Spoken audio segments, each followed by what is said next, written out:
Welcome to our PWSA USA Family and Medical Support webinar entitled You Have Questions, We Have Answers. I'll start by introducing myself. First and foremost, I'm a mother of 5. My youngest son was diagnosed with Prader-Willi syndrome at 4 weeks old. He's 15 years old now. I've been with the organization for 4 years, and prior to that, I was on the board for the Ohio chapter. And in 2011, my husband and I founded Reagan's Reach in honor of our son. As the parent support coordinator, I'm the first point of contact with families that are new to the diagnosis. Our mentor program is comprised of over 50 volunteers, all of whom also have a child with Prader-Willi syndrome. Our mentors are trained through resources that include free webinars, online support groups, and mentor workshops. We provide families with the most current information on PWS and our package of hope that is sent to every parent and grandparent. Today we have with us Stacy Ward, Director of Family Medical Support, Mary Burr, Medical Coordinator, Kim Tula, our Family Support Counselor. I'll turn it over to Stacy now and let her introduce herself. Thank you, Diane. As Diane said, my name is Stacy Ward. I'm the Director of Family and Medical Support and Special Projects. I joined PWSA USA in 2016 after working for many years at a service provider agency in upstate New York. I worked there as a residential administrator and a behavior intervention specialist. Mary? Thanks, Stacy. My name is Mary Burr. I am the medical coordinator for PWSA USA. I am also a pediatric nurse practitioner, as well as I practiced in pediatric endocrinology for almost 18 years at the University of Maryland, caring for children with endocrine issues, to include Prader-Willi. I've been with PWSA USA for approximately a year and have enjoyed my role. Kim? Hi, this is Kim Tula, and I'm a family support counselor. I joined the organization almost 4 months ago, and prior to that, I have over 20 years working in a residential setting as a clinical coordinator and a behavior services coordinator, and I'm also the vice president on the board of the Wisconsin chapter.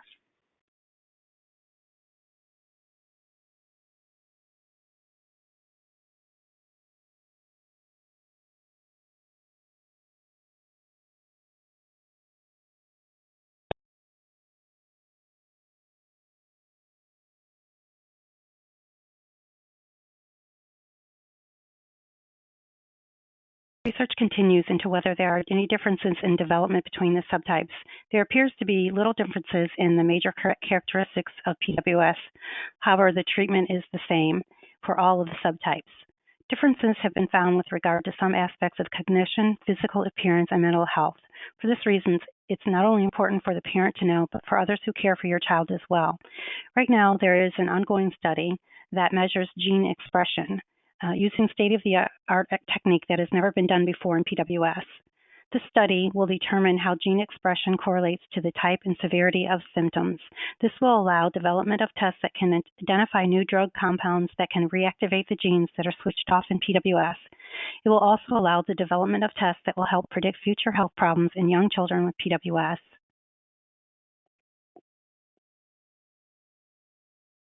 One question we often get answered is, will my child be independent? Independent looks different for each individual, regardless of if there's a disability or if the individual is typical. The need for care for people with PWS is changing as the life expectancy has increased in recent years. There is a variety of options and living arrangements to choose from, and the level of care that is best for your child will depend on the child's individual ability and need. Parents may opt to have them continue to live within the home with them or with other relatives, or they may choose specialized residential services or a PWS-specific residential home. More recently, families have invested in residential communities for adults with Prader-Willi syndrome, where individuals live safely among other individuals with disabilities. These communities promote inclusion, interaction, and independence, and allow for support through providers that manage their medical care. However, due to their insatiable appetite, individuals with PWS require support and supervision to prevent uncontrolled access to food. To date, there have been no successful situations that we are aware of in which someone with PWS has lived completely independently without supervision and restricted access to food.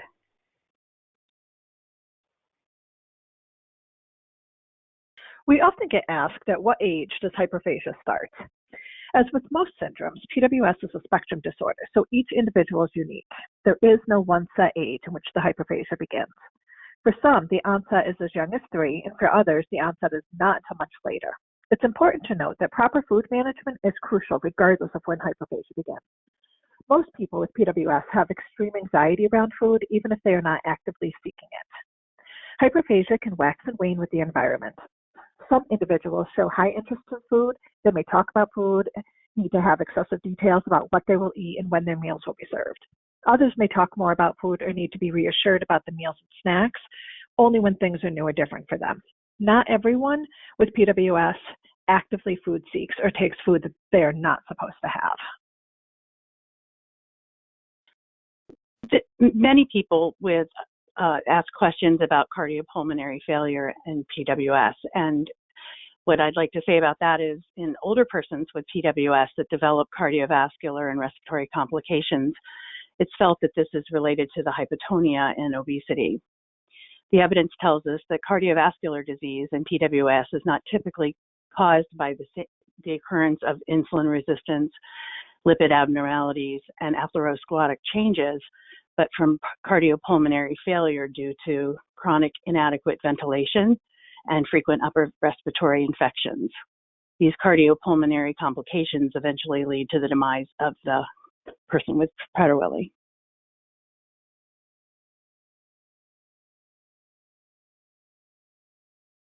One of the questions we also receive from parents is about therapies. What types of therapies should my child receive? There are many types of different types of therapy, and infants, of course, with PWS are born with hypotonic, which is low muscle tone. Therefore, kids and adults with PWS will also have low muscle tone. Therapy should be started in the NICU. We know that growth hormone treatment early changes body composition, and with increasing height, gives them stamina. Exercise and therapy is also a long-term treatment. Parents typically work with a social worker while in the NICU to initiate early intervention services. These services are occupational therapy, physical therapy, speech and language therapy. Most parents supplement these services with private therapies as well. There are many other types of therapies that are beneficial, such as hippotherapy, a form of horseback riding, aquatherapy, music therapy, brushing therapy, also known as the Wilbarger protocol. This involves using a small surgical brush throughout the day, which is also part of sensory integration therapy, which uses exercises to strengthen the sense of touch, balance, and body awareness. Once the child ages out of these types of therapies, it's important to keep the child active in other programs such as after-school activities, adaptive team sports, running clubs, yoga, gym memberships, even walking and hiking, anything that will keep them on the move. We also get a lot of questions about supplements and vitamins. In general, supplementation is not well understood in Prader-Willi in our population and not adequately researched for the efficacy of our population as a whole. Dosages vary and are based on age, weight, and provider recommendations, so there's a lot of variability in that. PWS USA has information on supplementation, and if you're interested in certain supplements, please contact us for that information. Many times we're asked about new residential providers or available providers throughout the country. PWS USA is pleased to announce the upcoming release of a new online residential care database designed to help families in their search for residential care placement options. Through the database, families can find current information on residential providers in the U.S. who support individuals with Prader-Willi syndrome. Once completed, families will have access to the basic provider contact information, as well as information on provider funding and finances, care issues specific to Prader-Willi syndrome, staff training, daily vocational, recreational, and socialization activities, and health. For the first time ever, this much-needed information will be available to families through the convenient, easy-to-use database 24/7. To date, there are 96 residential care providers that have been identified, with more being added as they discovered. The residential care database is scheduled to launch in August. Until then, updated information can be obtained by contacting a family support or medical support team. PWS is very excited about this Phase 2 project, and it will impact families' decisions regarding residential care placement for their loved ones. However, availability and openings in these programs isn't known, and some programs might not have openings at the time.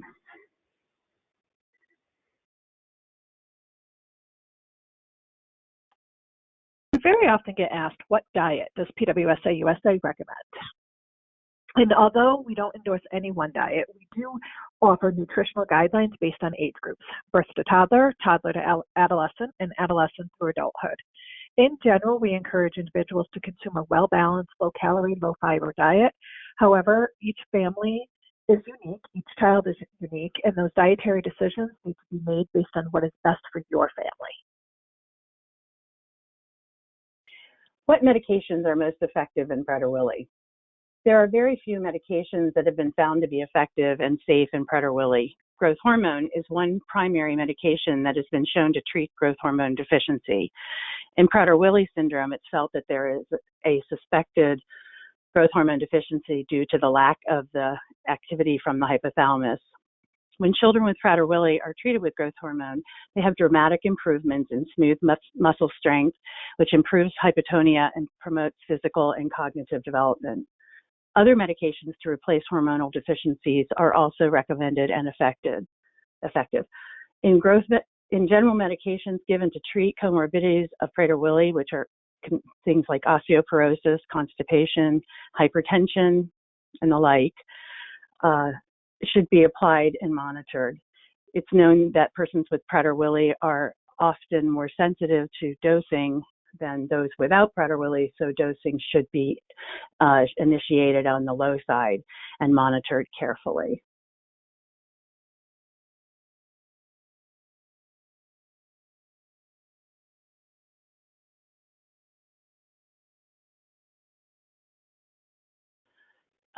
Another reason we get calls from families is that their insurance has denied the growth hormone that the physician has placed their child on. My recommendation to these families is mostly to just work with your endocrinologist. You have to start with the simple appeals. If you get denied after 2 appeals, your endocrinologist can request a peer-to-peer consultation that should be done between your endocrinologist and the insurance company. And the insurance company is obligated to provide a clinician, but not necessarily an endocrinologist. If the peer-to-peer is denied, which happens occasionally, then you can write a letter to your state, file a complaint with your state, and then also write a letter to the insurance commissioner and do a formal grievance with your insurance company. If this doesn't work, then send copies of the letters to your endocrinologist and ask them to attempt another appeal after the complaints have been received.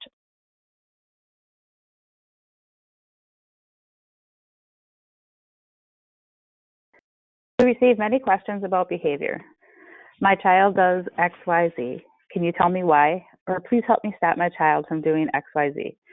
There are many parts of the behavior chain, and we need to look at them all before we can provide some answers as to that type of question. When talking about and assessing behavior, we need to consider both public events. Those are the events, the behaviors that we can see. And then there's the private events. Is what happens in the past that affects the likelihood that the antecedent will trigger a specific behavior. Antecedents are what happens immediately prior to a behavior, and the consequence is what happens immediately following the behavior. For individuals with PWS, the private events and setting events are often the controlling variable. We get a lot of questions from behaviorists, teachers, and parents about punishment. In most situations, children with PWS do not have the ability to tie punishment to their behaviors, which means that the punishment is not going to reduce the likelihood of behavior occurring again. Natural consequences tend to be much more effective.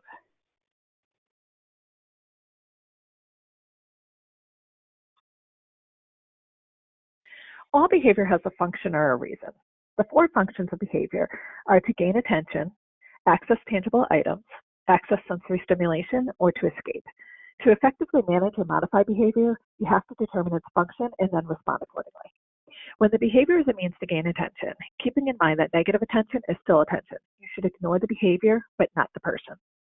If the function is tangible, you want to use first, then statements. For example, first you wash your hands, then you can color.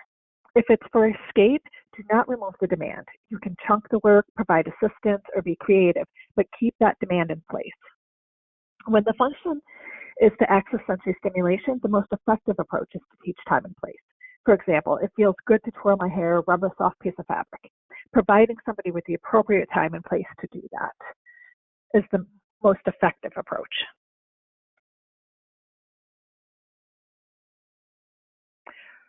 While at the Prader-Willi Alliance of New York conference, I had the pleasure of listening to Cindy Zabak present on practical behavior solutions. This was a slide that she used in her presentation, and I loved it. Do not underestimate the power setting events have on the behavior of individuals who have Prader-Willi syndrome. Respect the PWS. We'd like to take a moment to thank you all for participating in this webinar and providing us with the questions. If you have any other questions or would like to speak with a family and medical support counselor, please call the 1-800 number or email us at support@pwsausa.org or medical@pwsausa.org. Thanks so much.